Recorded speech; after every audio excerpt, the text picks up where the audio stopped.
Selamat datang di channel pembelajaran daring, channel yang berisi tentang pembelajaran berbagai ilmu pengetahuan terkini. Di dalam playlist manajemen mutu ini, saya akan menyampaikan sedikit materi mengenai budaya kualitas. Budaya dapat diartikan sebagai sekumpulan nilai, keyakinan, pemahaman, dan norma pokok yang dibagi bersama oleh anggota organisasi.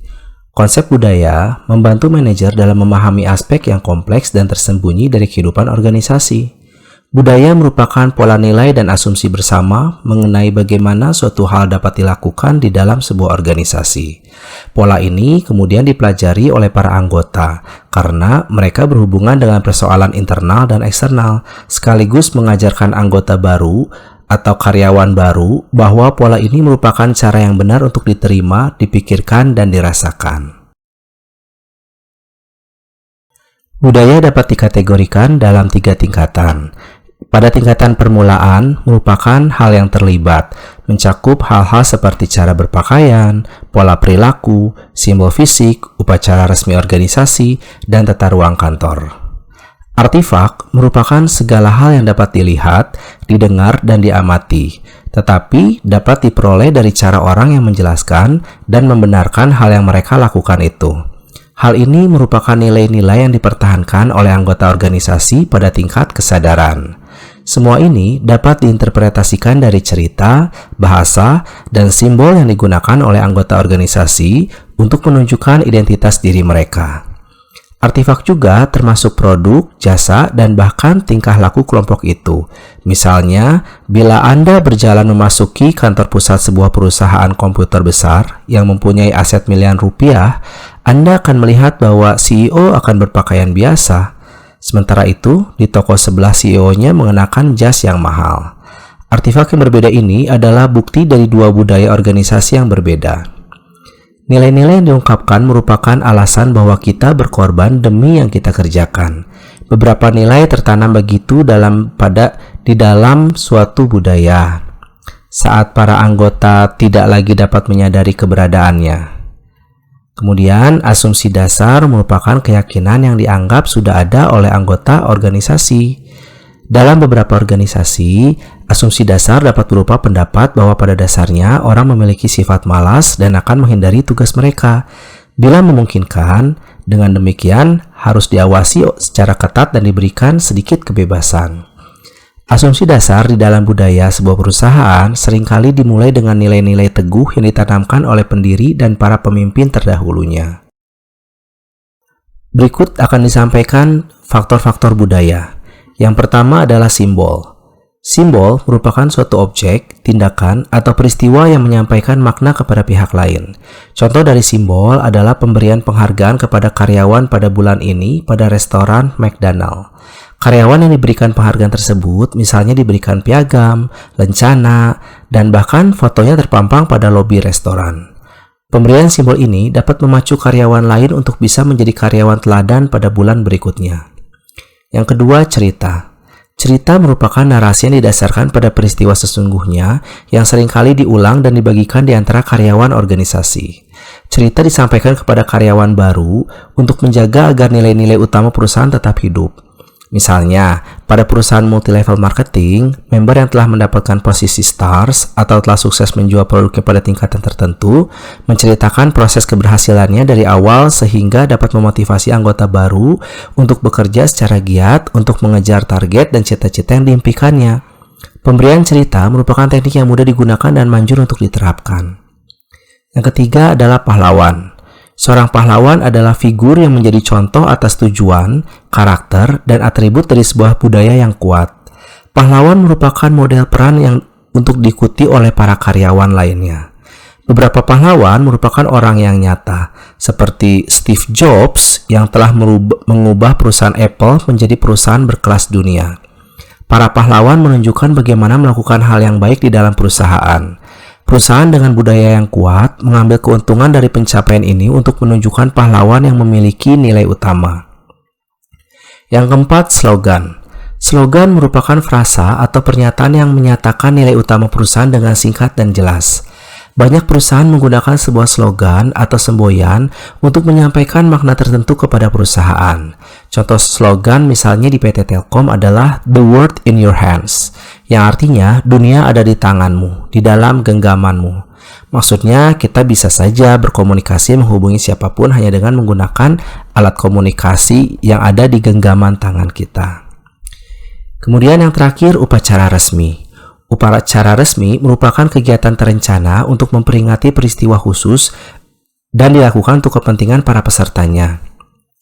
Manajer mengadakan upacara resmi untuk menunjukkan contoh nilai-nilai perusahaan secara dramatis yang bermanfaat untuk menekankan kembali pencapaian nilai yang dihargai, menciptakan rasa keterikatan di antara orang-orang dengan memberi kesempatan untuk berbagi peristiwa yang penting, serta memberikan penghargaan dan perayaan kepada pahlawan. Nilai sebuah upacara resmi dapat digambarkan melalui pemberian hadiah utama. Misalnya, di PT Taekwang Industrial Indonesia mengadakan upacara resmi pemberian penghargaan dengan memberikan sejumlah uang dan piagam kepada tim yang telah memberikan kontribusi terbaik untuk perbaikan sistemnya. Budaya dapat menjadi kuat dan lemah. Budaya yang kuat dapat berpengaruh kuat pada cara orang berpikir dan berperilaku.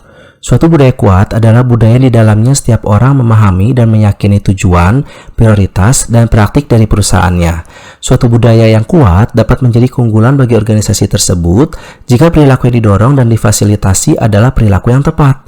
Contoh budaya kuat adalah budaya dari Polytron yang mendorong semua karyawan untuk selalu kreatif dan berkomitmen terhadap perusahaan. Kebalikan dari budaya yang kuat adalah budaya lemah yang memiliki ciri-ciri orang yang berbeda memiliki nilai yang berbeda. Terdapat kebingungan mengenai tujuan perusahaan dan prinsip apa saja yang harus menuntun setiap keputusan tidak jelas dari satu hari ke hari berikutnya. Contoh, di dalam restoran, ada beberapa manajer mungkin memerintahkan bawahannya untuk selalu menyediakan makanan yang fresh dan baru. Namun, kenyataannya bisa saja berperilaku berbeda saat bekerja dengan cara memerintah bawahannya untuk memberikan makanan yang sudah beberapa hari namun belum kadaluarsa terhadap konsumen. Karena manajer berpikir akan rugi jika membuang makanan. Seperti yang dapat kita lihat, budaya seperti itu menciptakan kebingungan, konflik, dan kinerja yang buruk.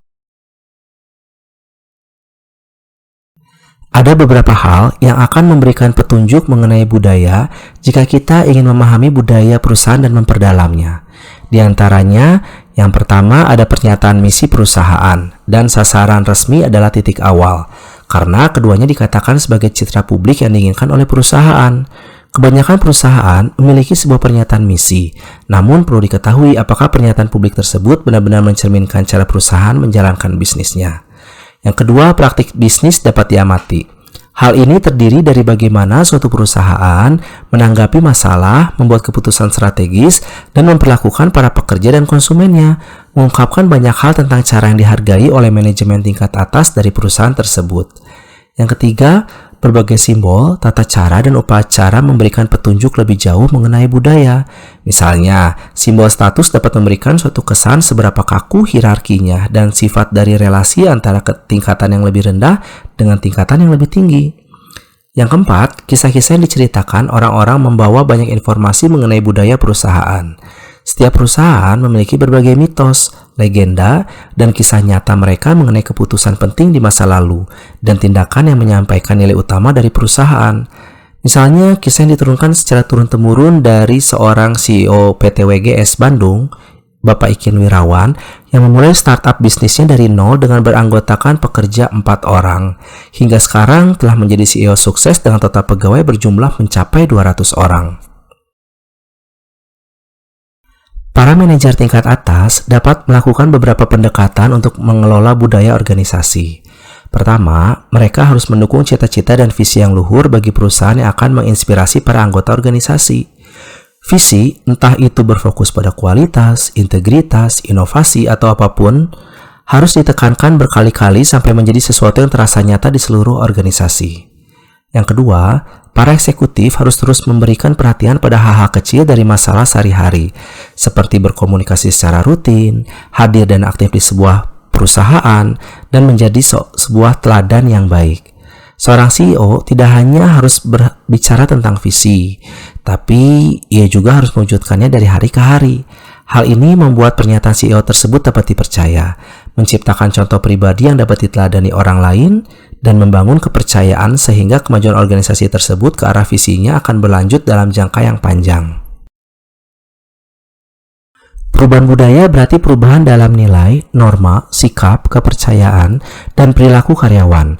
Perubahan dalam budaya bersinggungan dengan bagaimana karyawan berpikir, mengimplementasikan manajemen mutu terpadu atau TQM tanpa menciptakan budaya kualitas sama saja dengan mengundang kegagalan. Organisasi yang berlaku dalam budaya didasari oleh praktik manajemen tradisi yang tidak sewajarnya berhasil dalam pengimplementasian kualitas secara keseluruhan. TQM yang berhasil membutuhkan perubahan budaya. Ada beberapa alasan utama dalam perubahan budaya yang memelopori atau setidaknya bersamaan dengan pengimplementasian TQM. Berikut akan disampaikan. Yang pertama, perubahan tidak dapat terjadi dalam lingkungan yang bermusuhan. Pendekatan TQM pada bisnis bisa saja berbeda dari apa yang manajemen dan karyawan biasa lakukan. Seorang manajer tidak mungkin hanya duduk dan bersantai saja di dalam ruangannya tanpa mendukung pendekatan TQM. Yang kedua, perubahan pada kualitas secara keseluruhan membutuhkan waktu. Untuk berubah, tentu perlu kesabaran dan proses. Berpikir secara realistis dalam jangka panjang merupakan elemen kunci dari perubahan. Perubahan pun membutuhkan kebiasaan yang bergeser secara bertahap namun konstan. Yang ketiga, menanggulangi masa lalu bisa saja sulit. Karyawan yang telah bekerja lama dalam beberapa periode mungkin saja sudah mengetahui kebiasaan organisasi tempat di mana ia bekerja. Pengalaman pribadi atau rekannya yang buruk mungkin juga bisa menghambat terhadap kepercayaan dan komitmennya untuk melakukan perubahan. Selalu berpikir positif ke depan dan meninggalkan aura negatif yang terjadi di masa lampau merupakan jalan terbaik untuk bisa mengimplementasikan TQM. Salah satu contoh sederhana dari budaya kualitas adalah 5S. 5S tidak begitu rumit untuk dipahami, tapi sulit untuk dilaksanakan dengan benar. 5S memerlukan kegigihan dan kebulatan tekad. 5S mungkin tidak akan memberi hasil yang dramatis, tapi pasti memberikan hasil. Yang terpenting dari semua itu adalah bahwa hal ini harus merupakan usaha terpadu di seluruh perusahaan. Setiap orang harus melaksanakan tugas masing-masing. 5S itu sendiri yang pertama terdiri dari seiri atau pemilahan. Istilah ini berarti mengatur segala sesuatu, memilah sesuatu dengan aturan atau prinsip yang berlaku. Kedua, seiton atau penataan. Seiton berarti menyimpan barang di tempat yang tepat atau dalam tata letak yang benar, sehingga dapat digunakan dalam keadaan mendadak. Hal ini merupakan cara untuk menghilangkan proses pencarian. Yang ketiga, seiso atau pembersihan. Membuang sampah, kotoran, dan benda-benda asing serta membersihkan segala sesuatu merupakan bagian dari seiso. Beberapa peralatan dan fasilitas perlu dipelihara supaya tetap bersih dan perlu diingat di mana penempatannya. Dalam pembersihan juga tercakup kesempatan untuk pemeriksaan. Yang keempat, seiketsu atau pemantapan. Pemantapan ini berarti terus-menerus dan secara berulang-ulang memelihara pemilahan, penataan, dan pembersihannya. Dengan demikian, pemantapan mencakup kebersihan pribadi dan lingkungan. Contoh lain dari pemantapan adalah menggunakan instruksi dan prosedur standar untuk semua pekerjaan. Kelima, shitsuke atau pembiasaan. Istilah ini berarti pelatihan dan kemampuan untuk melakukan apa yang ingin dilakukan, meskipun itu sulit untuk dilakukan. Dalam istilah 5S ini berarti menanamkan atau memiliki kemampuan untuk melakukan sesuatu dengan cara yang benar. Misalnya, coba pikirkan keamanan industri. Berapa banyak orang yang mengalami kecelakaan karena mereka lupa mengenakan helm pengaman, atau sepatu pengaman atau kacamata.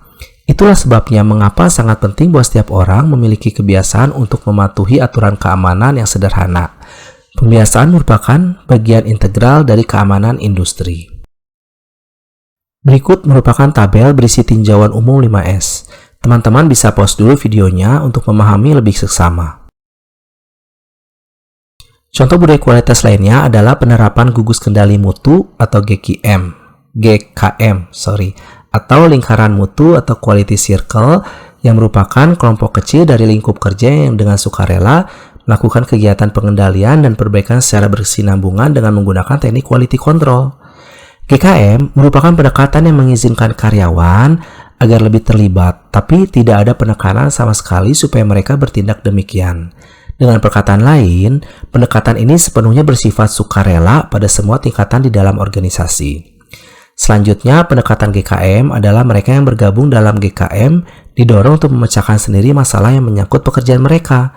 Apabila diminta untuk merumuskan masalah apa yang dihadapi dalam pekerjaan, pada umumnya orang cenderung untuk menunjukkan pada kesulitan yang disebabkan oleh departemen atau orang lain.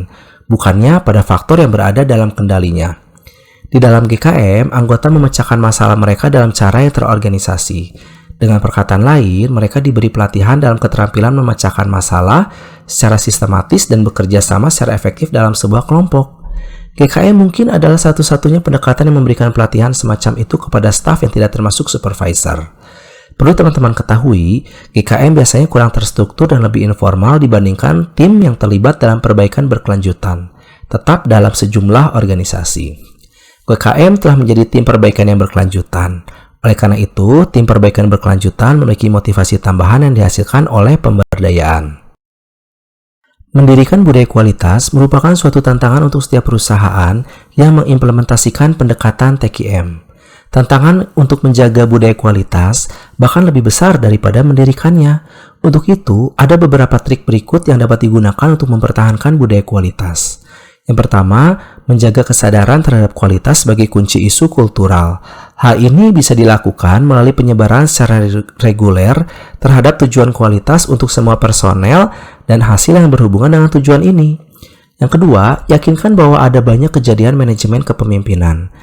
Manajer harus menyediakan kepemimpinan ke dalam rencana strategi untuk kualitas, menyediakan badan kualitas, dan aktif terlibat dalam implementasi inisiatif kualitas. Yang ketiga, memberdayakan karyawan dan memberi semangat kepada mereka. Manajer harus menjamin bahwa pekerjaan didesain untuk dikontrol, menggunakan input karyawan dan menyemangati tim. Yang keempat, tetap libatkan karyawan. Jangan hanya mencari pelibatan mereka melalui pemberdayaan. Susun organisasi dan prosesnya ke dalam cara untuk menjaminnya, serta menjaga sistem untuk tetap nyaman dan mudah. Yang kelima, hargai perilaku yang cenderung terhadap pemeliharaan budaya kualitas. Penghargaan merupakan keuntungan yang dapat dilihat, seperti peningkatan gaji, bonus, insentif, dan promosi. Sekian pembelajaran kita hari ini. Semoga pembahasan mengenai budaya kualitas ini dapat memberikan manfaat pada kawan-kawan semua. Terima kasih dan sampai jumpa pada video pembelajaran selanjutnya.